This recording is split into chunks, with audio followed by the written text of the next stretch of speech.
Gopi Channa Vallabha Girivaradari Day Gopi Channa Vallabha Girivaradari Day Yasodanandana Rajajana Ranjana Yasodanandana Rajajana Ranjana Yasodanandana Rajajana Ranjana Yasodanandana Rajajana Ranjana Yamuna Tira Vanachari Yamuna Tira Vanachari Yamuna Tira Vanachari Yamuna Tira Vanachari Jaya Radha Madhava Jaya Kunda Vihari Jaya Radha Madhava Jaya Kunda Vihari Jai Gopi Channa Vallabha Girivaradari Jai Gopi Channa Vallabha Girivaradari Jai Yasodanandana Vrajajana Ranjana Yasodanandana Vrajajana Ranjana Yamuna Tira Vanachari Yamuna Tira Vanachari Jaya Radha Madhava Jaya Kunda Vihare Jaya Radha Madhava Jaya Kunda Vihare Jai Gopi Channa Vallabha Girivaradari Jai Gopi Channa Vallabha Girivaradari Jai Yasodanandana Vrajajana Ranjana Yasodanandana Vrajajana Ranjana Yamuna Tira Vanachari Yamuna Tira Vanachari Jai Shri Krishna Chaitanya Prabhu Nityananda Shri Advaita Gadadha Shivasadi Gaura Bhaktivedanta Jai Shri Krishna Chaitanya Prabhu Nityananda Shri Advaita Gadadha Shivasadi Gaura Bhaktivedanta Hare Krishna Krishna Krishna Hare Hare Hare Rama Rama Rama Hare Hare Hare Krishna Krishna Krishna Hare Hare Hare Rama Rama Rama Hare Hare Hare Krishna Krishna Krishna Hare Hare Hare Rama Rama Rama Hare Hare Hare Krishna Krishna Krishna Hare Hare Hare Rama Rama Rama Hare Hare Hare Krishna Krishna Krishna Hare Hare Hare Ram Ram Ram Hare Hare Hare Krishna Krishna Krishna Hare Hare Hare Ram Ram Hare Hare Hare Krishna Krishna Krishna Hare Hare Hare Ram Ram Hare Hare Hare Krishna Krishna Krishna Hare Hare Hare Ram Ram Hare Hare Hare Krishna, Krishna Krishna, Hare Hare, Hare Ram, Ram Ram, Hare Hare, Hare Krishna, Krishna Krishna, Hare Hare, Hare Ram, Ram Ram, Hare Hare. Hare Krishna, Krishna Krishna, Hare Hare, Hare Ram, Ram Ram, Hare Hare, Hare Krishna, Krishna Krishna, Hare Hare, Hare Ram, Ram Ram, Hare Hare Krishna, Krishna Krishna, Hare Hare, Hare Ram, Ram Ram, Hare Hare, Hare Krishna, Krishna, Hare Hare, Hare Ram, Ram Ram. Jaya Radha Gokulananda, Radha Gokulananda, Radhe Jaya Radha Gokulananda, Radha Gokulananda, Radhe Jaya Radha Gokulananda, Radha Gokulananda, Radhe Jaya Radha Gokulananda, Radha Gokulananda, Radhe Jaya Sitaram Lakshman Hanuman, Sitaram Lakshman Hanuman, Daya Sitaram Lakshman Hanuman, Daya Sitaram Lakshman Hanuman. Jaya Gaurang Itai, Gaurang Itai, Gaurang Itai, Daya Gaurang Itai, Daya Gaurang Itai, Gaurang Itai, Gaurang Itai, Jaya Gaurang, Jaya Prabhupada, Jaya Prabhupada, Prabhupada, Jaya Prabhupada, Prabhupada, Jaya Prabhupada, Prabhupada, Jaya Prabhupada, Jaya Prabhupada, Prabhupada, Prabhupada, Jaya Prabhupada, Jaya Prabhupada, Jaya Prabhupada, Prabhupada, Jaya Prabhupada. Gaura Premanande, Hari Hari Bo. Jaya Om Vishnu Pada Paramahamsa Prabhupada Asol Shishma Abai Charanavindam Bhaktivedanta Swami Prabhupada Ki Jai Ananta Koti Vaishnava Vinda Ki Jai Namacharya Shri Haridasta Ko Ki Jai Pramsikho Shri Krishna Chaitanya Prabhu Nityananda Si Advaita Gadadhara Sivasati Gaura Bhaktivedanta Ki Jai Shri Radha Krishna Gopal Gopinath Shamakund Radha Kund Givi Govardhana Ki Jai Mayapur Vrindavan Dham Ki Jai, Shri Radha Gokulananda Ki Jai, Sitaram Lakshman Hanuman Ki Jai, Shri Gonditai Ki Jai.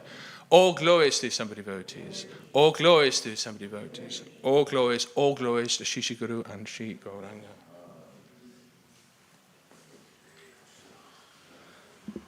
Hare Krishna. So this morning we are reading from the Chaitanya Charitamrita, the Major Leader, chapter 8, verse 139. Yes, okay, there you go. Okay. Jaya Jaya Shri Chaitanya Jaya Nityananda, Jaya Shri Chaitanya Jaya Nityananda, Jaya Dvaita Chandra Jaya Gaura Bhaktivedanta, Dvaita Chandra Jaya Gaura Bhaktivedanta, Jaya Jaya Shri Chaitanya Jaya Nityananda, Jaya Shri Chaitanya Jaya Nityananda, Jaya Dvaita Chandra Jaya Gaura Bhaktivedanta, Chandra Jaya Gaura Bhaktivedanta, Jaya Jaya Shri Chaitanya Jaya Nityananda, Jaya Jaya Shri Chaitanya Jaya Nityananda, Jaya Dvaita Chandra Jaya Gaura Bhaktivedanta, Dvaita Chandra Jaya Gaura Bhaktivedanta. So I was given this verse a few days ago, and I was delighted, but also intimidated by the fact that Prabhupada actually has quite a substantial purport for this verse. So what that tells us, it goes on for pages, what that tells us is that's a very important verse. Prabhupada obviously thought, well, he's going to do a large commentary on this. So when I read Prabhupada's purport, I might have to break it up, if you know me, to make it more easier listening, or at least dramatize it in some way. I'm sure I'll do being as engaging as I can. All right, so that said, let's tackle the verse. Purushayo Shikhipa Stavarajangam Purusha yoshit kipastavara jangam.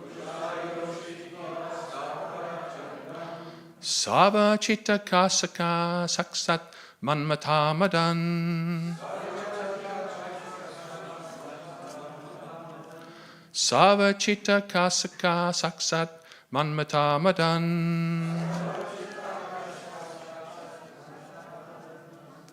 I'll go a bit slower. Purusha yosit kipastavara.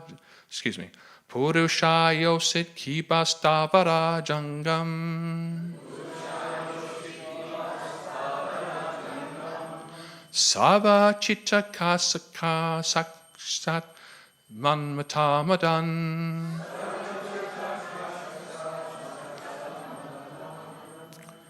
Purusha yoshit kipastavara jangam. Sava chitta kasaka saksat manmatamadan.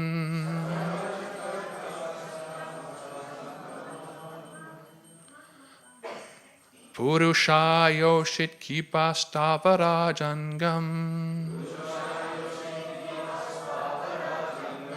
Sava chitta kasaka saksat manmatamadan.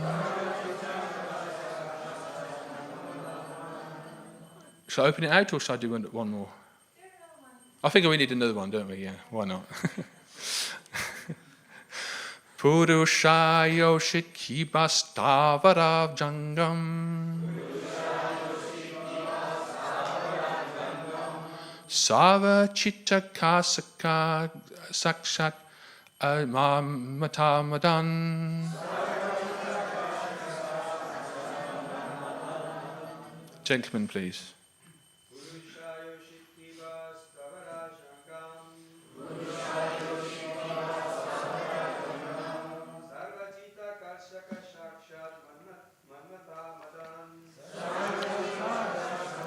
Saksat manmatamadan.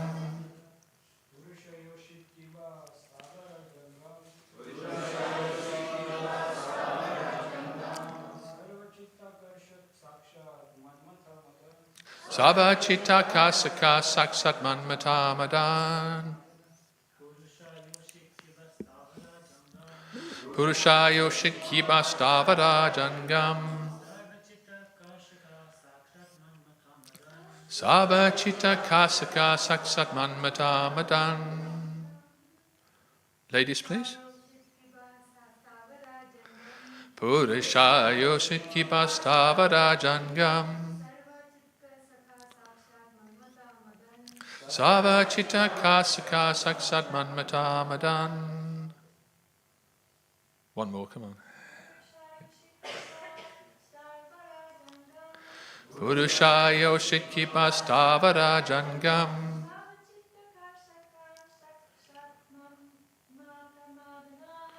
Sava chitta kasaka saksat manmatamadan. Okay, word for word. Purusha, a male. Yoshit, a female. Kipa, all. Stavara jangam, living entities who cannot living entities who cannot move and living entities who can move. Sarva, of everyone. Chitta akashaka, the attractor of the minds. Saksat, directly. Manmatamadan, captivator of Cupid himself. The very name of Krishna means that he attracts even Cupid. He is therefore attractive to everyone, male and female, moving and inert living entities. Indeed, Krishna is known as the all-attractive one. So, let's have a look. So we've got, Prabhupada has a lot to write about this because this is obviously a very important verse. It's what it's all about, really. The material world, of course, is characterized by Cupid, but the spiritual world is characterized by Krishna, and they're almost like reflections One is reflection of the other, an inferior one. So we need to overcome Cupid in order to become free and to get closer to Krishna. So Prabhupada has a lot to write, so let's begin. Just as there are many orbs in the material world called stars or planets, in the spiritual world there are many spiritual planets called Vaikuntha Lokas. The spiritual universe, however, is situated far, far away from the cluster of material universes. Material scientists cannot even estimate the number of planets and stars within the universe. They are also incapable of traveling to other stars by spaceship. According to the Bhagavad Gita 8.20, there is also a spiritual world.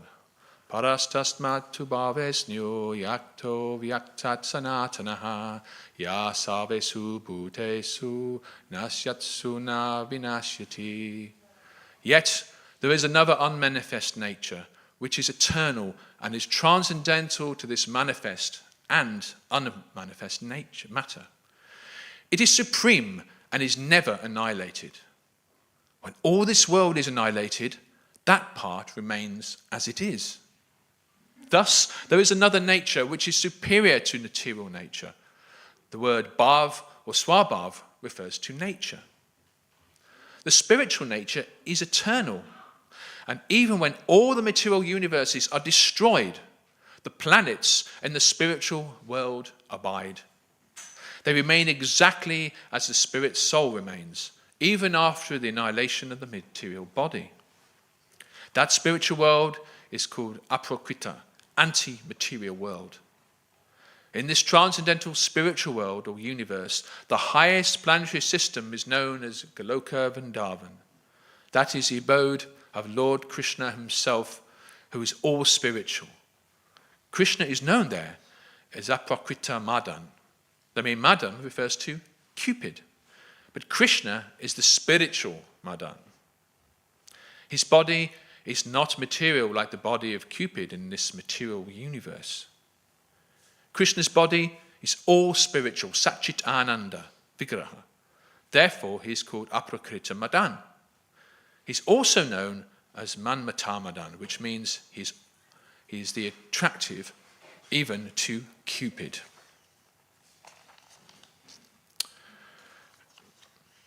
Sometimes Krishna's activities and attractive features are misinterpreted by gross materialists who accuse him of being immoral because he danced with the gopis. But such an accusation results from not knowing that Krishna is beyond this material world. His body is Satchitananda Vigraha, completely spiritual. There is no material contamination in his body, and one should not consider his body a lump of flesh and bones. The Mayavad philosophers conceive of Krishna's body as material, and this is an abominable, grossly materialistic conception. Just as Krishna is completely spiritual, the gopis are also spiritual. And this is confirmed in the Brahma Samhita 5.37. Ananda chinmaya rasapati pravibhabis tabiya eva nicharupataya kalabi goloka eva nivasati akilat marbuto govinda maripurusham tamaham bhajami.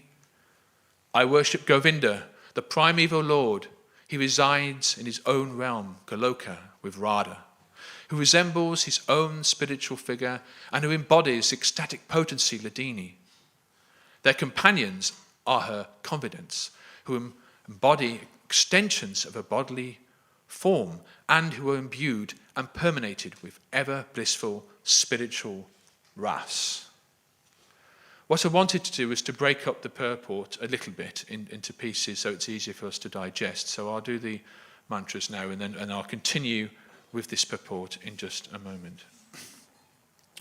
Om Agyanam Tiruvandasya Jalanjala Shalakaya Jaksho Om Militam Yena Tasmai Shri Gurave Namaha Shri Chaitanya Manobishtam Sapitam Yena Bhutale Swayam Rupa Gadamayam Dadati Svapadantikam. He Krishna Karuna Sindhu Dinabandhu Jagatpate Gopisha Gopika Kanta Radha Kanta Namustate Tatsa Kanchana Gaurangi Radhe Vrindavanishvare Vishubhanu Stute Devi Panam Nami Hari Priye Vanta Kalpa Tarubhascha Kripo Sindhu Bevacha Patitanam Pavanembhyo Vaishnavebhyo Namo Namaha Namo Om Vishnu Padaya Krishna Pastaya Bhutale Shrimati Bhaktivedanta Swami Nichinamine Namaste Sarasvati Devi Gauravani Vacharine Nirvisesha Shunyavadi Prashachare Satarine Jai Shri Krishna Chaitanya Prabhu Nityananda Shri Advaita Gadadha Sivasadi Gaura Bhaktivinoda Hare Krishna Krishna Krishna Hare Hare Hare Rama Rama Rama Hare Hare. Yes, so as I mentioned, we're only about a quarter of the way through this very substantial purport here. And in many respects, this verse, and certainly the purport, is very fundamental to Krishna consciousness, for it's about the beauty of Lord Krishna being more powerful, 1,000,000 times more powerful, or beautiful actually, than Cupid. Cupid, in some respects, representing anything which, any romance or sexual desire and so forth, that we associate or is associated with the material world. We understand, of course, that this can be checked by something far more attractive that we find on the spiritual platform, and that, of course, is Lord Krishna and our natural attraction to him. The Brahma Samhita is actually one of the first books in ISKCON, that's published by ISKCON, that I read, actually, and of course the purports, of course, is by Bhaktisiddhanta Sarasvati Thakur. And I remember reading his purports, and of course what he's writing in very high, kind of almost like a Victorian high English, but it's difficult to understand. But when you digest it, you realize exactly what a high platform it really is. And any compromise in that grammar, in that high sense of use of the English language, would not give full justice to the actual meaning behind it. For example, in Brahma Samhita 530, a little bit before we read, in English is, I worship Govinda, the primeval Lord, who is adept in playing on his flute, with blooming eyes like lotus petals, with head decked with peacock's feather, with a figure of beauty tinged with the hue of blue clouds, and his unique loveliness, charming millions of cupids. Millions, not just a few cupids, millions of them.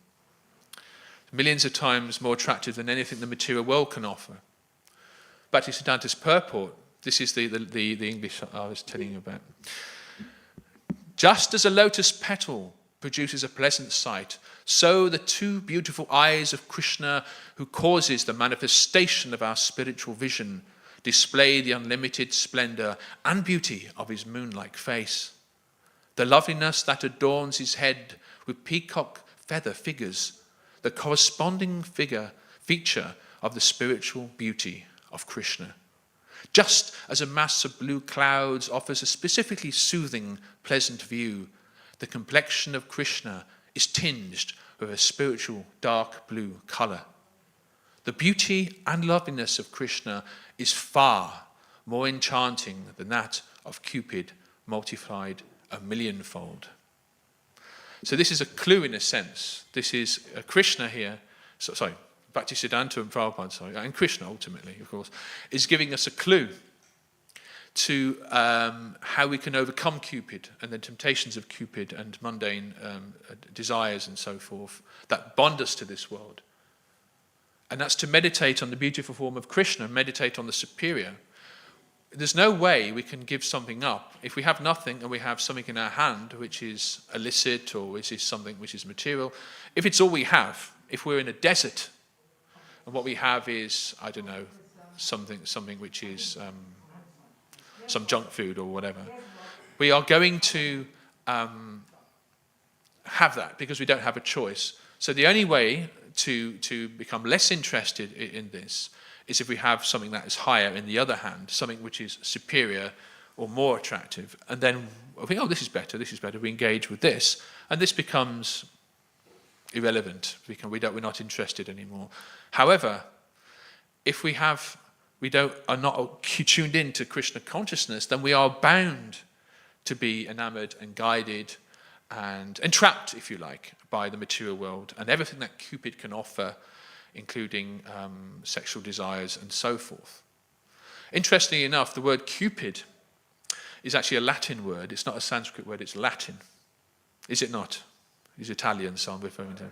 I think it's a Roman. The Romans are responsible, I think. But of course, originally it was Eros, which is Greek, and this can be traced back to Kamadeva, which of course is Madan Madhuhan, which means, same as Cupid. So Prabhupada actually translated it as Cupid here. So there's a little bit of cross-cultural, because Eros or Cupid or Kamadeva is the same personality, a young person who carries a bow and arrow that is responsible for mundane love, if you like, or so-called love, lust, actually.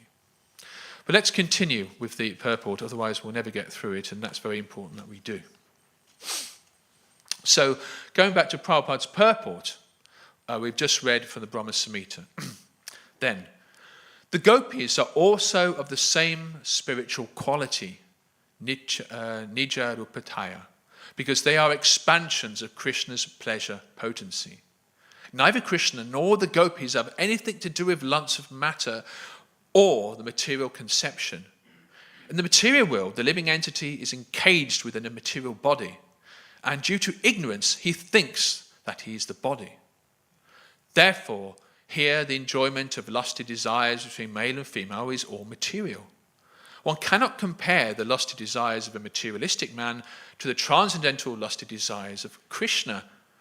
Unless one is advanced in spiritual science, he cannot understand the lusty desires between Krishna and the gopis. In the Chaitanya Charitamrita, the lusty desire of the gopis is compared to gold. The lusty desires of a materialistic man, on the other hand, are compared to iron. At no stage can gold and iron be equal. The living entities, moving and non-moving, are part and parcel of Krishna. Therefore, they originally have the same kind of lusty desire as his. But when this lusty desire is expressed through matter, it is abominable. When a living entity is spiritually advanced and liberated from material bondage, he can understand Krishna in truth.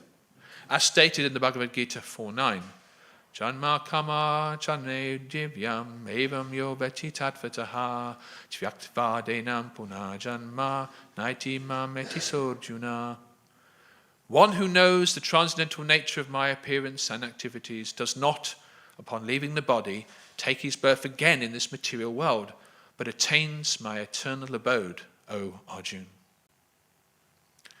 I think Prabhupada in this particular paragraph here is really emphasizing something. He's making the emphasis here that the ras between Krishna and the gopis, whether it's dancing in the dead of the night of the gopis, where the gopis are constantly thinking of Krishna. They don't even want to blink their eyes because they don't want to take their eyes away from Krishna. Their deep, deep attachment to Krishna and Krishna's deep attachment to the gopis and his sports with the gopis and so on and so forth, all these different things. The romance, if you like, between Krishna and Gopi is actually transcendental and is not to be mistaken as anything to do with Cupid. I've actually read books. I shouldn't have read them, but I read it anyway. And it was by this author who was basically trying to say, oh, Krishna is the Cupid in Hinduism, or Krishna is the lover god. Because what that scholar, or so-called scholar, did, without receiving information in the Parampara, was saying, oh, Krishna's got so many gopi friends, he's very attractive, and I'm sure I can see a bow and arrow he has somewhere. Oh, yes, there's one. There's Vishnu. Oh, he's just got a bow and arrow. Oh, it's the same as Cupid. And because people, oh, he's immoral. That's another one we hear. Oh, Krishna is immoral. Krishna's so naughty. He does what he likes, and we have to suffer. But actually, this is due to a misunderstanding, because we are his part and parcels, and just like his activities, his lila or gold, and everything in this material world is like iron. In other words, you could have something shaped out of gold. I don't know, let's say, I'm not going to use the microphone, people use that analogy too much. A spectacles case. Now, if I had a spectacles case like this, it was made of solid gold. Imagine that. I don't think I'll be up and put it. It would be worth, I don't know, million, depending on the quality, 24 karat gold. It'd be worth a lot, wouldn't it? It's almost like a gold brick. Gold. Now, this same shape, it may look similar, but let's say it's made of rusty iron or some scrap piece of metal I've got from a scrapyard somewhere. It's worth nothing. Worth nothing at all. It can't even fit under a car or something. It's just nothing. So one is worth zero, the other one is worth hundreds of thousands of pounds. And yet, to the untrained eye, if I was to tell you, I've got a glasses case, you might be thinking, it's the same thing. To the untrained eye, it's of the same value. But actually, the substance, the spiritual substance, is vastly different. The forms that we have in this world, the relationships we have in this world, are a reflection of reality, are a reflection of the original reality, the spiritual reality, rather. And in another sense, in a spiritual sense, our Shishirada Goklananda Ki Jai, Shitaram Laksan Hanuman Ki Jai, Shishnikoni Tai Ki Jai. In another sense, we can spiritualize our relationships between male and female by putting a third person in our relationship, in our marriage, for example, or whatever it may be. And that's Krishna. So when you Krishnaize your married life or your relationships, then that romance or whatever becomes Krishnaized, and that can be used as a platform, a springboard to further spiritual advancement. That's the difference between Grihastha and Grihamaida. You create your house into an ashram with Krishna at the center, as opposed to using the householder life for unlimited sense gratification. That's the science of Krishna consciousness, especially in the form of Varna and ashram.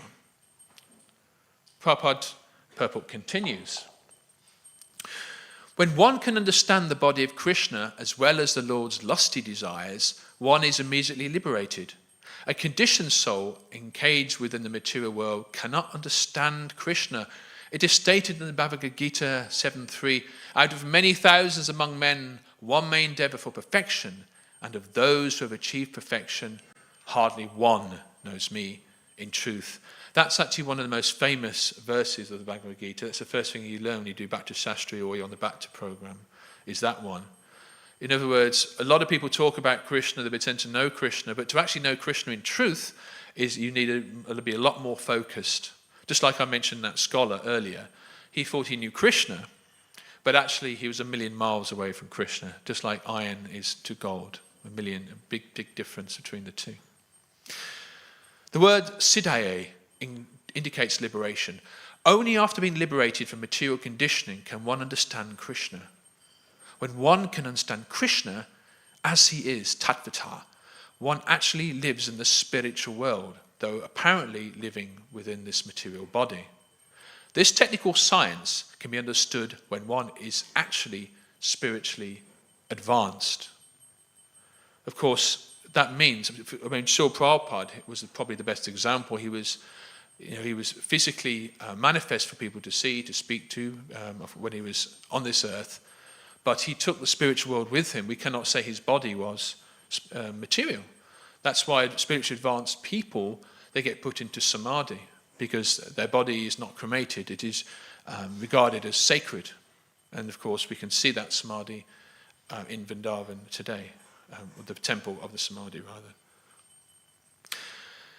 In his Bhakti Rasamrita Sindhu, Srila Rupa Goswami says, Ihaya shaharidasye kamana manasakira nikila sappi avastasu jivan muktasa uchate. When a person in this material world desires only to serve Krishna with love and devotion, he is liberated, even though functioning within this material world. As the Bhagavad Gita 14.26 confirms, one who engages in full devotional service, unfailing in all circumstances, at once transcends the modes of material nature, and thus comes to the level of Brahman. Simply by engaging in the loving service of the Lord, one can attain liberation. As stated in the Bhagavad Gita 1854, Brahma bhuta prashatnatma no shotatina kanshati.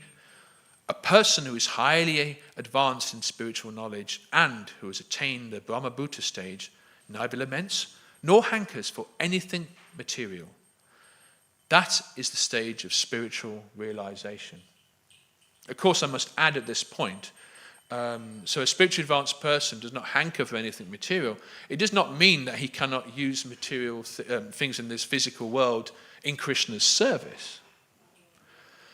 Prabhupada, for example, best example, would use cars. He would fly in an aeroplane, and he would even use the telephone or fax machines in those days. No doubt emails would have been used had they been around at the time. But the most advanced at the time was fax. But you can use it to communicate.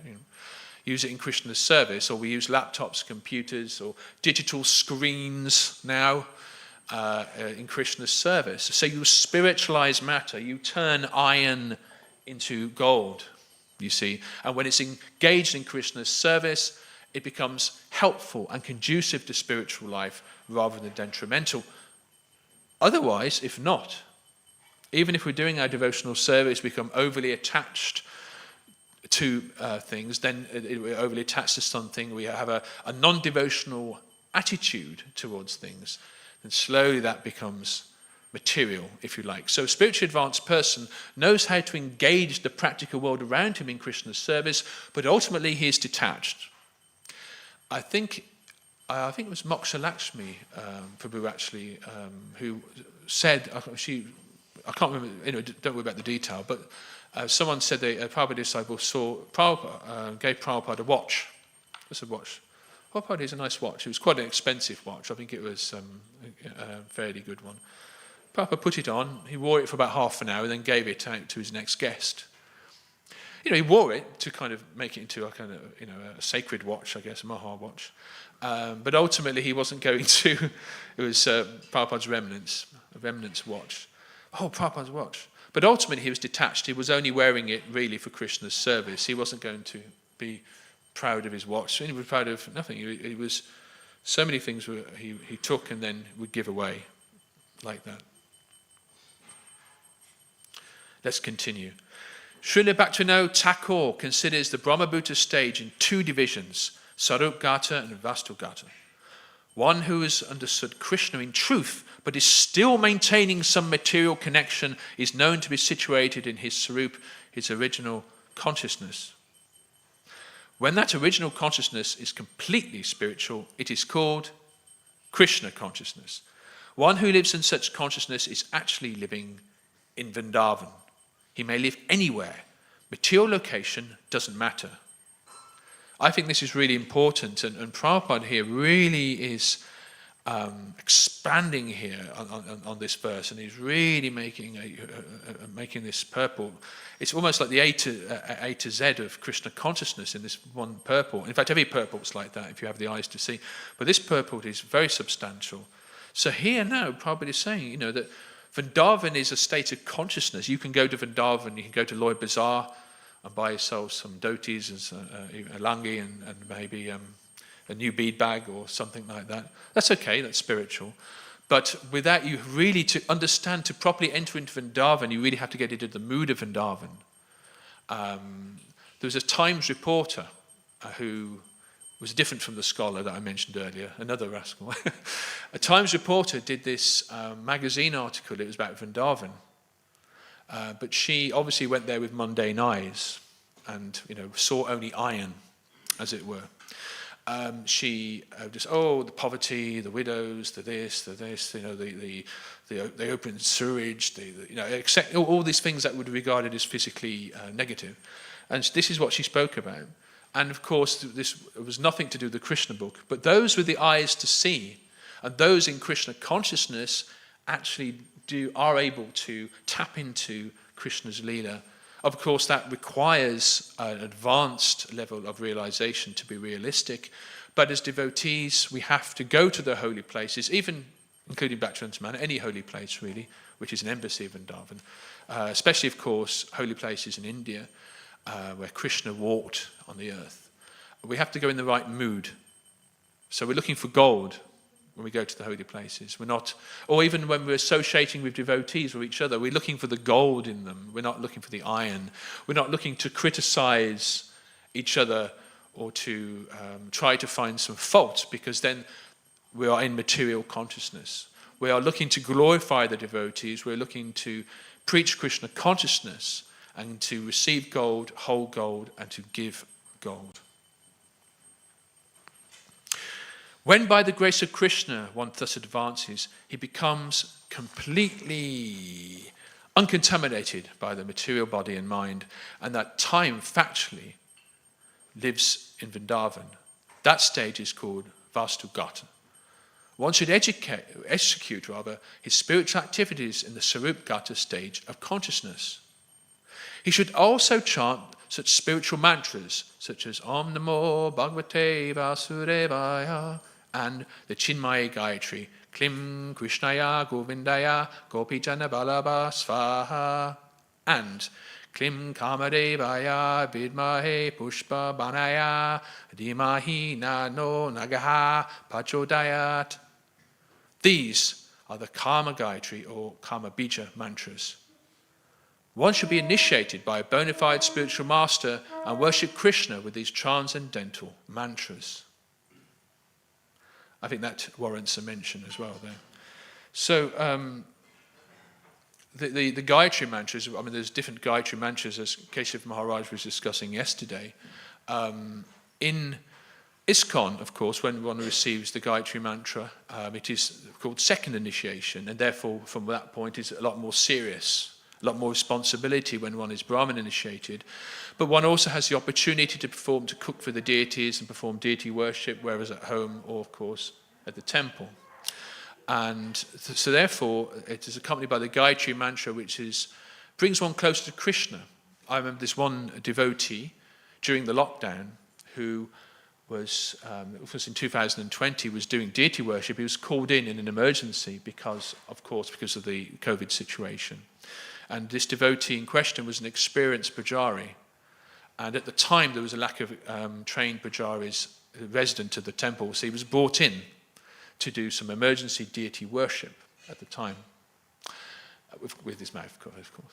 And at one point, he was there by himself, and there was no one else around. He looked out the window, and just out here, it was just nothing. There's no congregational members, because this was the first week of the lockdown, where everything was just like that. And it was just him and Krishna. And he was telling me that sense of intimacy is just him and Krishna, and it's completely voluntary. There's no one else watching him, no other backup pujari. He didn't even have to do anything. He could have got away with cutting corners. Of course he didn't do that. But there was this deity worship and addressing the deities, which brought him closer to Krishna, actually, than he ever felt before. So second initiation, of course, in the Gaudiya Math and other traditions, sometimes what we call second initiation is their first initiation. For us, first initiation is giving you the holy name, turning you into a human being from the pools of materialistic, modern, corporate-based, materialistic civilization into human life, into devotional life, and that is the first initiation in a sense. But the role of the spiritual master here, of course, is emphasized there by Srila Prabhupada. I'll go on. We still haven't even reached the end of the purport yet. All right, I continue.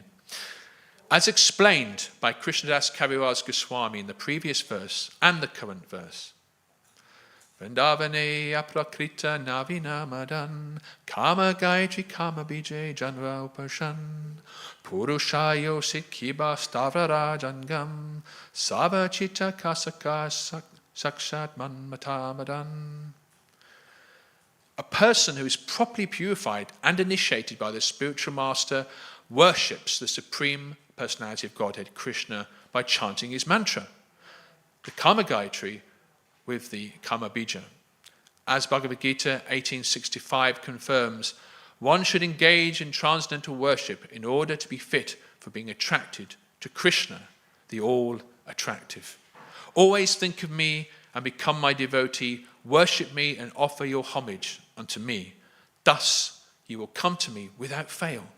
I promise you this because you are my very dear friend. Since every living entity is part and parcel of Krishna, Krishna is naturally attractive. Due to material covering, one's attraction for Krishna is checked. One is not usually attracted by Krishna in the material world, but as soon as one is liberated from material conditioning, he is naturally attracted. Therefore, it is said in the verse, Sava Chitta Kashaka, everyone is naturally attracted by Krishna.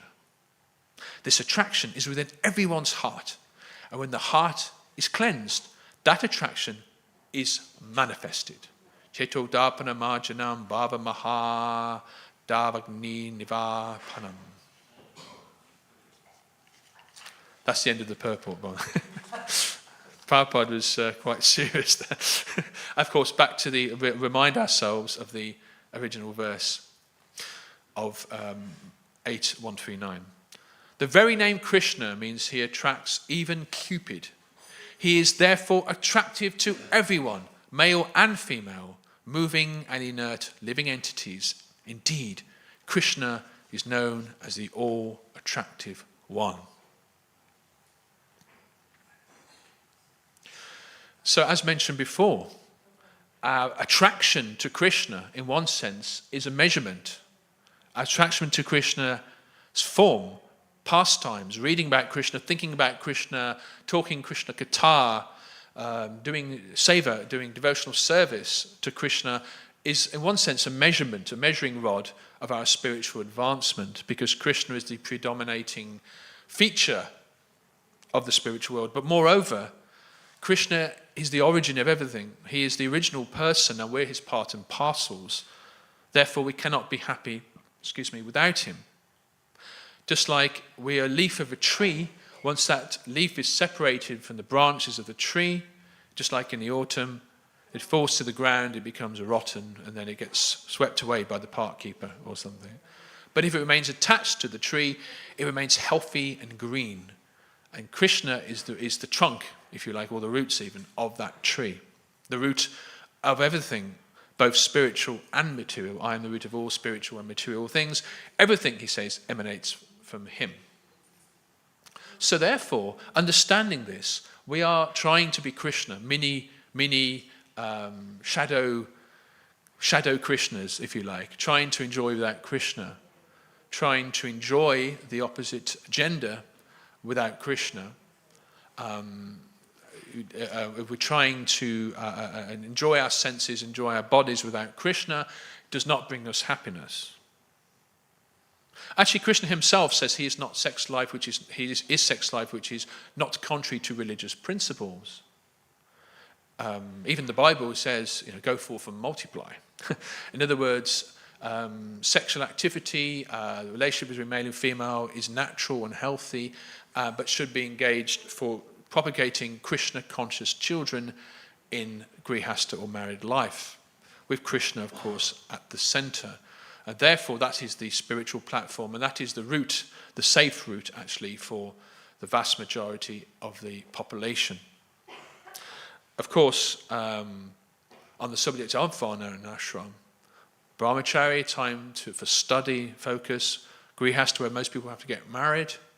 Vanaprastha is actually something less spoken about or understood, I think, in a Western context or a modern context, because the Bhagavatam describes it as you have to put tree bark on and have kind of hair and dreadlocks and what you call it, matted hair, and wear tree bark. So I don't fancy that, But of course, within ISKCON, we can understand Vanaprastha means that the couple now, their children, if they have children, the children are grown up, have become largely independent, and that couple are no longer kind of focused around, let's say, reproduction of children, or even bringing up children, because they're already of age themselves, by the couple of, say, mid-50s in most cases. So that's a great opportunity for that couple to immerse themselves in going to holy places or performing seva in holy places. It's a wonderful opportunity Vanaprasthas have. I'm mentioning this because there's more and more Vanaprasthas in our community, actually, than before in history. Back in the 70s, almost everyone was a brahmacharini or brahmachari, and then people got married. And so we can see that the movement is still quite young. And so therefore, Vanaprastha is becoming more obvious, the spiritual role of Vanaprastha, where one is retired, nearly retired or semi-retired, or at least, even if they're working up to 67 plus, still from the mid-50s or something, one doesn't have the children to worry about so much, but can think, I've got a bit more money in my pocket, I'm going to go to the holy places, wait for the end of the lockdown and go to India or wherever it may be, or at least perform some service, go and see the temples around Europe, go to New Maypur in France or Belgium or whatever. So it's a wonderful opportunity to actually go and visit the embassies and to support the embassies of Vrindavan that Prabhupada has given the world. And of course, not least, Bhaktivedanta Manor, where one can, if one is second initiated, one can perhaps, Vanaprasthas are in a good position, I think, to perform more seva, including deity service and so forth. But we have a problem. It's called the material world. It's called my conditioning, at least. I can't speak for everybody, but I imagine I'm not alone. The immense power. There's one thing, I was talking to somebody the other day. Do not underestimate the power of Maya. Do not underestimate the power of Cupid. We should not underestimate the power of the material world, because it's actually Krishna's energy. We cannot underestimate it because it's strong. The sexual desires are very strong and very natural, of course. But as human beings, we have to try to differentiate ourselves from animal life, actually, and understand that in the human body, these things are regulated. And the more we can control it, the less animal-like we are. Animals cannot control. They're not expected to control. Animals don't get married. Animals don't have restrictions. They just do what they want. And if you want the animal life, you do what you want, and then you become an animal. You can do as much as you like. Become a pigeon if you want. Good luck. I nearly ran over a pigeon, actually, on the way here. I didn't. I was merciful when I kind of slowed down. And this pigeon was just on the access road here. And it wasn't afraid. I thought it must be a London pigeon. You know what I mean? Because they're used to traffic. And maybe it's come from Trafalgar Square. It decided to come to Bhaktivedanta Manor for darshan or something. I don't know. But it came. I guess it was. In that sense, it was a fortunate pigeon. But it nearly got the association of my car wheels. It wasn't afraid. It was just there. Come on. But of course, who wants to take birth as a pigeon? Pigeons can have as much sex life. I think they can have a much more sex life than a human being ever can. So if we want to pursue that line, then we have to take the karmic consequences. If we want to make the best use of our human form of life, we have to at least endeavor to control these natural and strong urges and to channel them in love of Krishna. And how do we do that? And obviously the obvious, there's no easy solution. And as I mentioned Varna and Ashram, it requires patience, it requires realism, realistic with ourselves and realistic with each other. It requires sadhana, chanting, reading Prabhupada's books, yoga, exercise, anything like of that nature, I think. Meditating on Krishna's form and pastimes and Leela. And trying to understand that we're reading, say, Krishna book, for example, we have to understand that we're not reading about a mundane boy in the forest. We're reading about the Supreme Personality of Godhead here.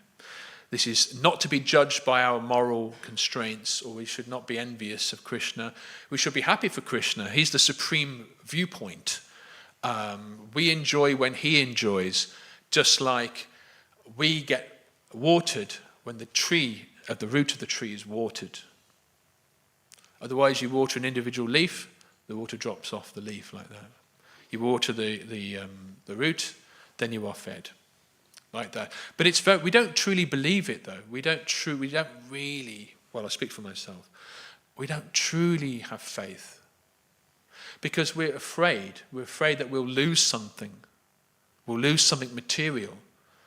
Oh, I'll lose that. I'll lose that. Oh, I've got this. But actually we have to understand that once we're fully immersed in Krishna consciousness, we won't miss the material world. We won't miss these bodily pleasures and so forth. We'll realize it's just like a tiny cup of water compared with a reservoir of water and bliss that is in the golden spiritual world. But it needs convincing. It takes time. When you think about it, near the beginning of this day of Lord Brahma, or indeed the existence of the beginning of the universe itself, Brahma created, of course. And there was first all those great sages and yogis, and also the four Kumaras, a good example. He said, go forth and multiply, fill this material universe. The four Kumaras said, I'm not going to do that. Look at the place, it's dark, it's horrible. These planets are not like Vaikuntha, they're not self-effulgent. This place is a place of suffering. Why do I want to populate the universe? What kind of I want to go there for, It'd be like asking someone to go to a really, really horrible place. You have to live in a sewer. Do you want to go there? No, thank you. Do you want to have children in the sewer? No. But that's how it would have appeared to those in higher consciousness. The Kumara said, okay, we're not even going to grow up. We're not even going to get old enough to reach puberty. Kumaras, we're going to become about 5 years old. We're going to have baby bodies, basically, for the rest of our life. At least we don't have sex desire, you see.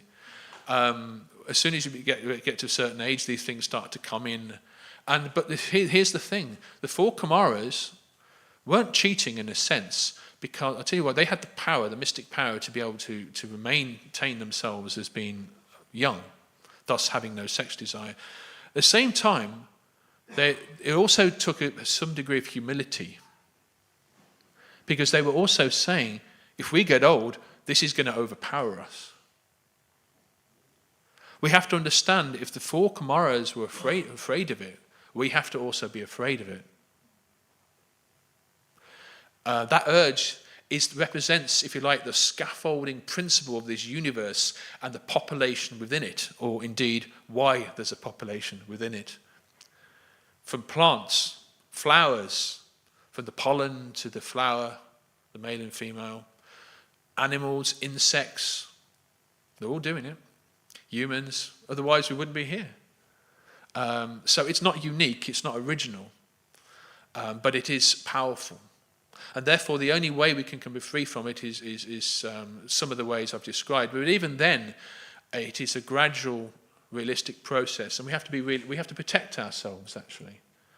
We have to try to, in Vedic culture, for example, in particular, there's natural, sometimes in holy places, separation between male and female. This is not due to sexism. You find that in all Judaism, Islam, and even in Christianity, where women and men would sit separately in the temple. This is not sexism. This is actually protectionism. It is actually designed to help the worshipper focus on the Lord, as opposed to members of the opposite sex, because it's very easy to be distracted, because it's the birds and the bees. That's the way that Lord Brahma made it. Otherwise, if he didn't make Cupid powerful, let's say, if Cupid wasn't powerful, then there would be no one here. There would be no material universe. And if there's no material universe, people can't fall down. But we need that independence. Krishna has to give us that independence, and we've misused that independence, actually. That's why we're here. So that facility, why are we suffering? Why has God created this material world? And the answer is our own conditioning has created this material world. Krishna doesn't want us to be here, but we are here by our own volition, by our own choice. Let's see if there's anything else before I round things off. I think I've probably covered a lot, but just to say, yes, we have to protect ourselves, avoid situations where we can be brought into natural temptation. We have to imbue ourselves with knowledge, higher knowledge. Obviously, there's reading Prabhupada's books, which is the obvious thing. But you also using our common sense, understanding I have this body, whether it's male or female, therefore this body has needs, it has desires on the material platform, and therefore I'm having this desire or that desire because of my body. However, I am not the body, therefore that, although just knowing that in principle is not enough, we have to actually really know we're not the body. However, even knowing it in theory is a start, where it can help us control our senses. I understand this body is wanting me to do X, Y, Z because I'm conditioned. In an unconditioned state, I would not be bothered by that. I would be doing something else. And with that meditation, to separate, sense that sense of mental separation between ourselves and the body is, I believe, is a very good, platform for spiritual advancement. Of course. And what's the best one for this day and age? The best, better than, just incidentally, Prabhupada writes in the chapter 13 of the teachings of Lord Chaitanya, on the subject of the Bija Gayatri mantra, he says that actually chanting Hare Krishna is actually in itself is enough. Just chanting Hare Krishna is more, in the Kali Yuga, is actually sufficient. And this, of course, to chant on the holy names, to meditate on Krishna's form, to understand that the syllables, the sound of the holy names is non-different from Krishna and his form. And along with all the other methods I suggested here about overcoming Cupid, the best way, of course, in the age of Kali is to chant Hare Krishna, Krishna Krishna, Hare Hare, Hare Rama, Rama Rama, Hare Hare. Hare Krishna, Krishna Krishna, Hare Hare. Hare Rama, Rama Rama, Hare Hare. So, it's already 9:15, and that's the traditional time that we stop. But maybe we can have 5 minutes of, I won't say questions because I probably won't be able to answer them. But if there's any comments or perhaps there is a question, I'll do my best to respond. If there's not, it's been quite a long purport. So, Taruna Prabhu, Hare Krishna. Thank you, Prabhu, for very elaborate class on very elaborate, complex topic. Here is one thing. When we speak that Krishna's lust or whatever, spiritual lust is like a iron, like a gold, and material lust is like a iron. So I just feel that this translation of kama as a lust in English language is terribly insufficient. In that sense, when we speak of lust, translated there, then you cannot help but feel that Krishna also has this urge to achieve this peak of pleasure. And then because we are living in material world, the same urge is in us, and because we are bound, we cannot satisfy this but on physical way. So what's the difference in Krishna?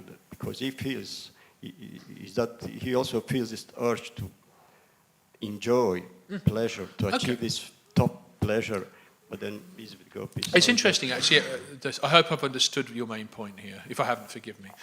Yeah, Prabhupada in his purport actually talks about Krishna's lusty desires. As Krishna's lusty desires are not the same as our lusty desires. But here's the clue. Krishna has lusty desires. He's the enjoyer. But that's okay. He makes the rules, you see. There's nothing unnatural, actually, about the attraction between male and female, just like because it's manifest in its original form between Radha and Krishna and the gopis. And that's how he enjoys. That enjoyment comes from him, and he's allowed to do that because he's the supreme enjoyer, and we are his part and parcels. But the word lust is, like you said, is not the best word when describing Krishna. In this, because the English language only has one word for love. For example, in Sanskrit you've got prema, you've got sneha, you've got different words, bhav.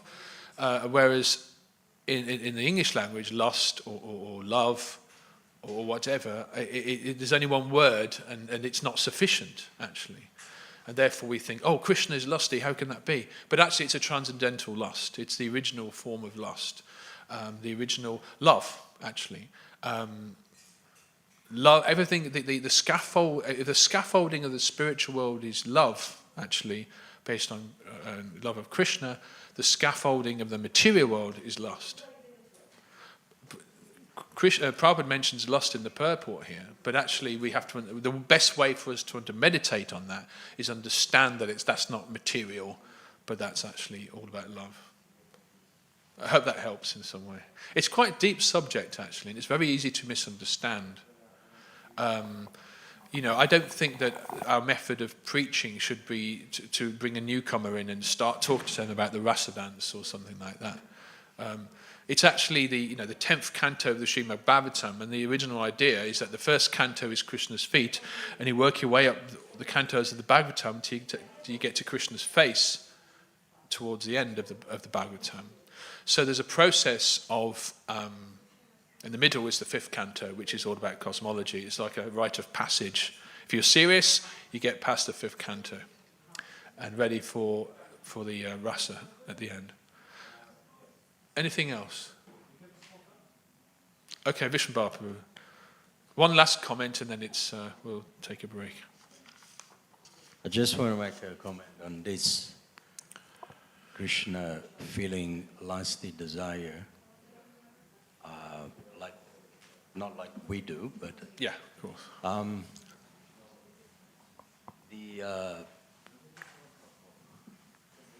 The lusty desire of Krishna, of God, Srila Prabhupada in Krishna book, in Nectar of Devotion, I can't remember.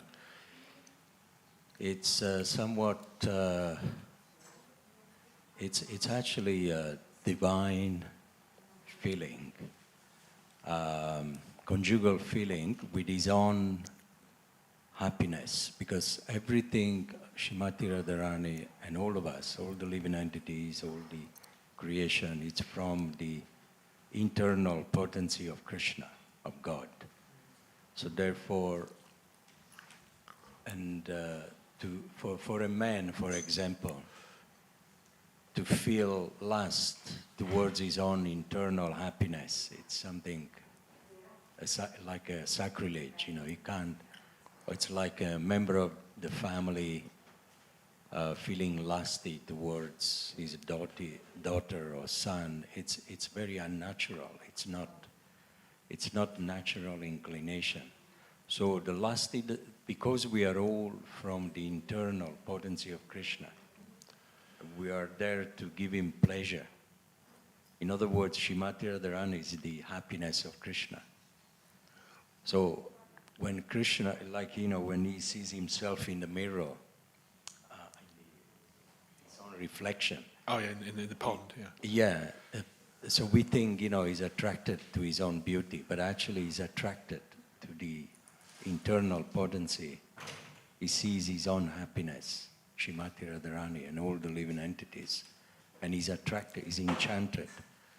So the internal potency of the Lord, the happiness of Krishna, it's very intimate feeling that it's his own affair that we cannot understand. Yeah, it's actually beyond what we can truly understand unless we are unconditioned. Actually. It's like, you talked about being isolated, you are alone, let's say near the park, and you are actually having an affair with your own happiness. Is that lusty desire?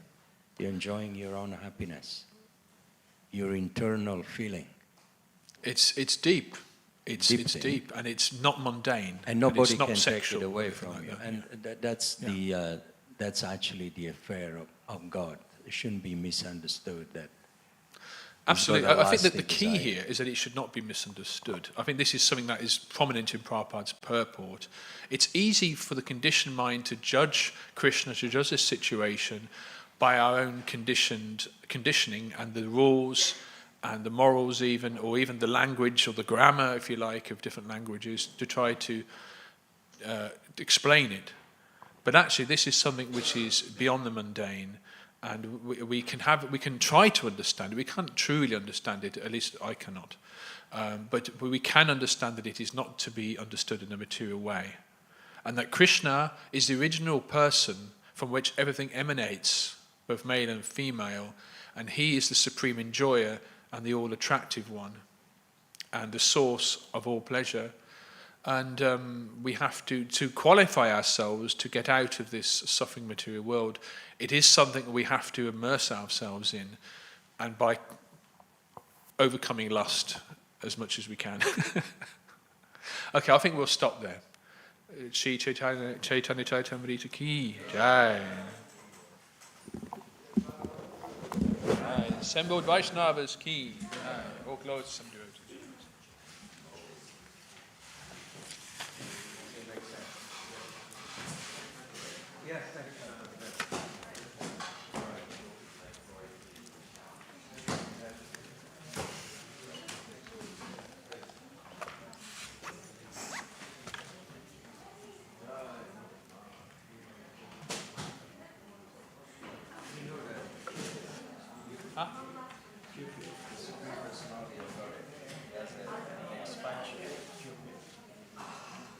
Cupid.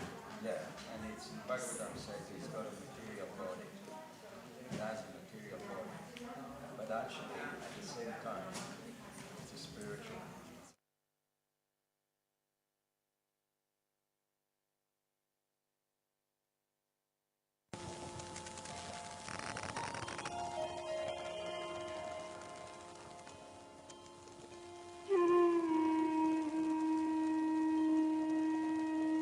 Hare Krishna, Krishna Krishna, Hare Hare, Hare Rama, Rama Rama, Hare Hare, Hare Krishna, Krishna Krishna, Hare Hare, Hare Rama, Rama Rama, Hare.